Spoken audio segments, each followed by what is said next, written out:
আজকে তোমাদের সাথে আরেকটা জিনিস শেয়ার করছি, একটা ছোট্ট সেলাই মেশিন যেটা একেবারেই দেখতে প্রায় স্টেপলারের মতো।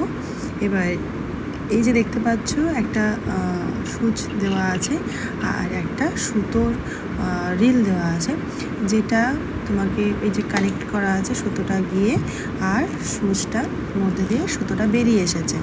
এবার সুচের মধ্যে সুতো গলানোর জন্য এই যে ছোট্ট এইটা দেওয়া আছে পিনটা, এটা দিয়ে আরামসে সুতোটা পরানো যায়।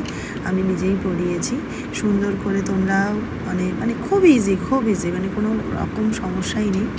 সুতোটা গলিয়ে নিলে, এবং আমি প্রথমে কেনার পরে ভেবেছিলাম যে কেমন আসবে না আসবে, হয়তো রিটার্ন করতে হতে পারে, বাট এত ভালো আসবে আমি সেটা কখনোই ভাবিনি। তো তারপরে দেখো আমি তোমাদেরকে দেখাচ্ছি সেই যে কুশন কভারগুলোর ওপরে আমি যে লেস বসিয়েছিলাম সেইটাতে কিন্তু ওটা দিয়েই করেছিলাম, কিন্তু পিঙ্ক কালারের সুতো থাকার জন্য ওটা আমরা খুলে দিয়ে আবার হোয়াইট কালার দিয়েই করি। তাই আমি এখানে একটা পলিথিনের ওপর দেখাচ্ছি, দেখতেই পেলে খোলা ছিল, এবং তার উপর দেখো জাস্ট এইভাবে স্টেপলারের মতো আমাকে টিপে টিপে যেতে হবে।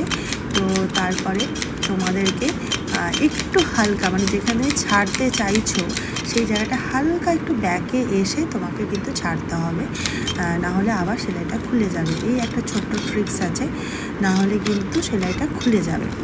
তো এই যে দেখো সুন্দর, এই যে হালকা ব্যাকে গিয়ে টাইট করলাম, পুরো টাইট, এত সুন্দর দেখতে পেয়েছে। প্রথমেই মুখটা খোলা ছিল, তারপরে কিন্তু দেখো সেলাই করেছি, একদম জয়েন হয়ে গেছে, দারুণ সেলাই হয়েছে।